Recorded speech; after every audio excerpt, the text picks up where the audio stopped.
नमस्कार मंडळी, आज आपण बनवणार आहोत प्रत्येक सी फूड प्रेमीच्या मनात खास स्थान असलेली अशी रेसिपी सुरमई माशाचं कालवण.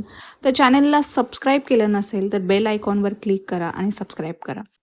मन समाधान करणारं जेवण म्हणजे गरम गरम इंद्रायणी भात, चपाती आणि हे असं सुरमईचं माशाचं कालवण. आज मी आमच्या घरची सोपी आणि अगदी हमखास जमणारी पद्धत तुमच्या समोर शेअर करणार आहे. तर चला मग सुरुवात करूया.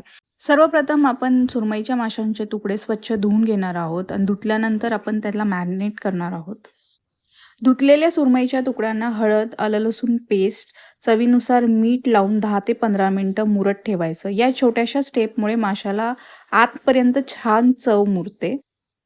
ही मॅरिनेशनची आपण पेस्ट केलेली आहे ती छानपैकी सगळ्या तुकड्यांना दोन्ही साईडला लागली पाहिजे आणि मग ते 10 ते 15 मिनिटं मुरत ठेवायचे आहे.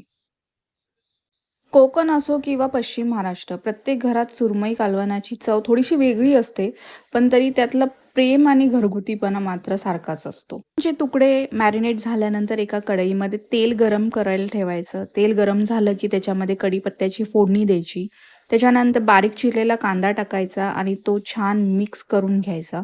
त्यानंतर त्याच्यामध्ये टोमॅटो टाकायचा. तोही छान एकत्र मिक्स झाला पाहिजे. टोमॅटो आणि कांदा एकत्र परतल्यानंतर त्याच्यामध्ये आपण आलं लसूणची पेस्ट टाकणार आहोत. आलं लसूणची पेस्ट टाकल्यानंतर मच्छी मसाला टाकायचा आणि मग अजून एकदा छान मिक्स करून घ्यायचं. आता आपण त्याच्यामध्ये टाकणार आहोत कांदा खोबऱ्याचं वाटण.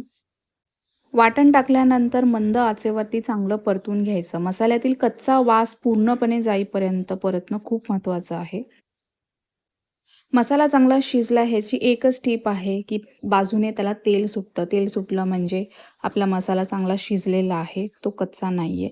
आता आपण आवश्यकतेनुसार त्याच्यामध्ये गरम पाणी घालणार आहोत कालवणात आणि त्याला एक छान उकळी देणार आहोत. उकळी आल्यावरती अलगद आपल्याला सुरमईचे तुकडे त्यात सोडायचे आहे. मासे घातल्यानंतर चमच्याने वारंवार ढवळायचं नाही. त्याऐवजी कढई हलक्या हाताने हलवा म्हणजे माशाचे तुकडे तुटणार नाहीत. सुरमई पटकन शिजते त्यामुळे जास्त वेळ शिजवायची गरज नाही. बस एवढंच आणि आपल्या सुरमईचं माशाचं कालवण तयार आहे. हा व्हिडिओ जर आवडला असेल तर लाईक, शेअर आणि सबस्क्राईब करायला विसरू नका. या चॅनलला सपोर्ट करा आणि पुढे घेऊन द्या. पुन्हा भेटूया एका नवीन रेसिपीसोबत. तोपर्यंत नमस्कार अँड थँक्यू.